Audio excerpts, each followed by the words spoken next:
Well, here we are, Friday, March 4th, 2022. Bruce here, Stitch Shifter Designs. Going over a little bit of the restitching of canvas here. Sometimes your polyester threads don't last that long. You can see these I just ripped this right off. Most of it was already torn off, but I just separated the rest of it here so you get all these little pieces hanging out. But some of the ins and outs and do's and don'ts and can'ts of restitching or repairing canvases, the condition of the canvas, of course, and then you got to look at the thread. See, this has already been restitched. There's like 3 layers of stitching in here. 1, 2, 3. So this has already been restitched a little bit. Now on an older canvas, something that's been restitched before, at least twice, you run into this little situation here. See how that canvas has got kind of like a serrated, perforated edge along there, especially on that end. I'll go over that in a minute. But when you try to re-sew over that, you're making more holes, even more holes. That's why you want a pretty big stitch, a fairly wide stitch. There you can see how wide the stitches are. You want a long stitch on your canvas so you're not putting as many holes through there. If you have a really short stitch, you're going to have 200 little holes through there, and you're going to have a whole pile of thread. So you can also see there's double rows of stitching here, so somebody already went down this. But they just use regular polyester thread, so it's only going to last another 2, 3, 4 years, depending on how much sun this thing is parked in. Okay, now the other thing, this end here, see how this end is all chewed up? It's practically a hole there. I mean, if I hold that up to light, you're going to see more light than you see threads.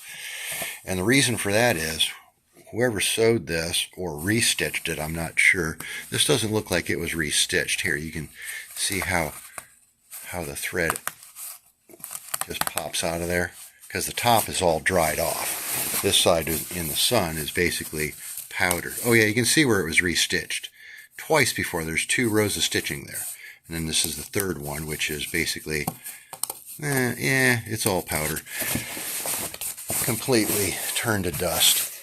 But when you have this much back stitching, lock stitching on the end of a stitch, what you've done is you've just obliterated your single thickness of canvas up here. This is going to get to the point where this is going to have to be a patch over this whole edge if you want to keep using this.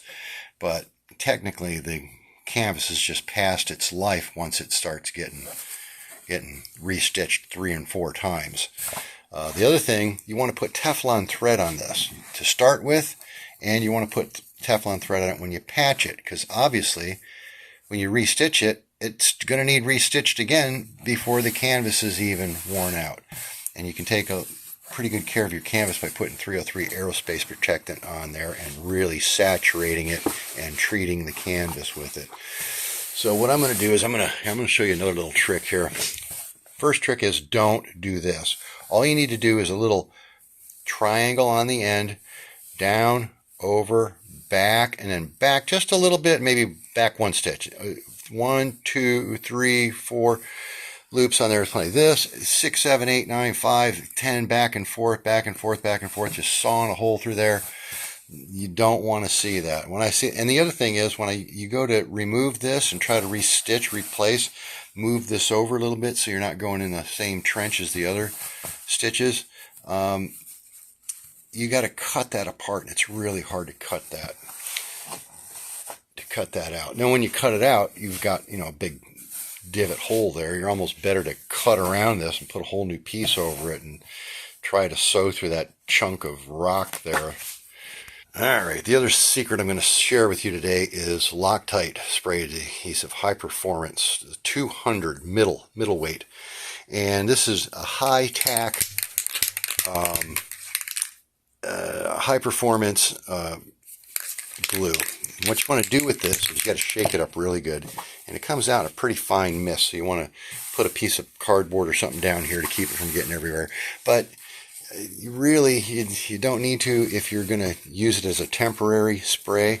You just put a light mist on both pieces, and then you would fold this over and try to get it where needs to go, and then you would stick it down.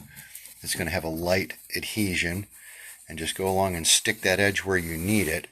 And then in about a day or two, this stuff dries up and kind of turns to powder and just falls off.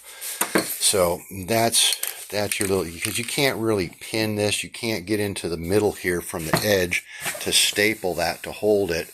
And you're kind of just winging out there freehand once you start working this through the machine. You can't figure out where you are. So if you just glue everything lightly with Loctite 200 middleweight adhesive, that's what this stuff is for. It's not good for much else because it doesn't last very long. They say it's permanent if you spray it on real heavy. It's a little more permanent. It makes a big crusty kind of layer in there, but it's not a super long-lasting adhesive. So that's my take on forensics, sewing forensics, and theory as far as sewing and doing this. That's not good. Let's get a thumbnail here.